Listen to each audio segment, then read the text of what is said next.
জুলাই গণ অভ্যুত্থানের দ্বিতীয় বার্ষিকীর দিনে নয়াদিল্লিতে মানবতা বিরোধী অপরাধের মামলায় মৃত্যুদণ্ডপ্রাপ্ত ক্ষমতাচ্যুত প্রধানমন্ত্রী শেখ হাসিনা গণমাধ্যমের মুখোমুখি হওয়ার ঘটনায় তীব্র ক্ষোভ জানায় ঢাকা।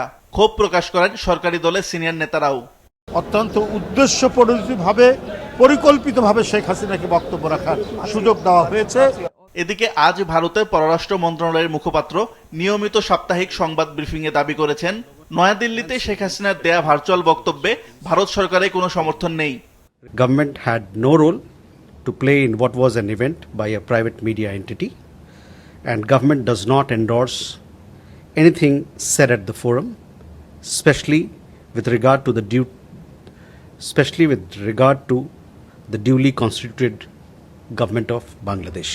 এনসিপির আহ্বায়ক অভিযোগ করেছেন, সরকারের ব্যর্থতার কারণে দিল্লিতে বসে পতিত শক্তি প্রেস কনফারেন্স করার সুযোগ পাচ্ছে।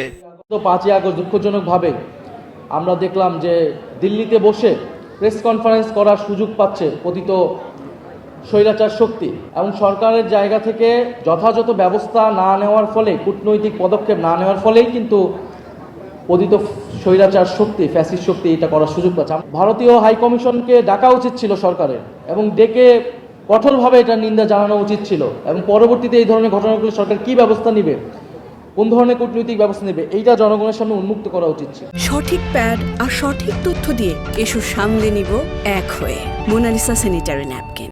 কার্যক্রম নিষিদ্ধ আওয়ামী লীগকে রাজনীতিতে পুনর্বাসনের চেষ্টা করছে সরকার, এমন অভিযোগ করেছেন বিরোধী দলের নেতারা। আজ বাগেরহাটে জামায়াতের আমির বলেছেন, দল ভারী করার জন্য এটা করা উচিত হবে না। যারা এই দেশের অসংখ্য মানুষকে পঙ্গু করলো, একটা জেনারেশনের বিরুদ্ধে দাঁড়িয়ে গেল, তারা সে আবার কোন ধরনের অনুশোচনা অনুভব করছে না।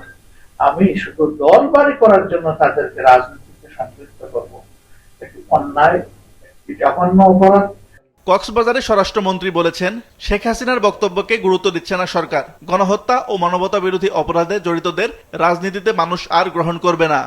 যারা গণহত্যা এবং মানবতা বিরোধী অপরাধের দায়ী, এই জন্য তাদের কোনো অনুশোচনা নাই। বাংলাদেশের মানুষের সামনে ক্ষমা প্রার্থনা করে না, তাদের কোনো রাজনীতি বাংলাদেশের মানুষ করবে না। বাংলাদেশের মানুষ তাদেরকে এই দেশের রাজনীতি করার চট্টগ্রাম প্রেস ক্লাবে ভূমি ও পার্বত্য চট্টগ্রাম বিষয়ক প্রতিমন্ত্রী বলেছেন, কোনো বিশেষ আদালত নয়, দেশের প্রচলিত আইনেই শেখ হাসিনার বিচার হবে। ফেরত আসতে হবে।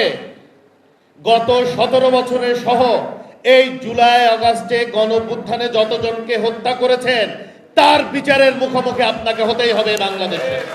ভারতে বসে শেখ হাসিনা দেশকে অস্থিতিশীল করার চেষ্টা করছে বলেন প্রতিমন্ত্রী। আসিফ আল আমিন, মাছরাঙা নিউজ ডেস্ক।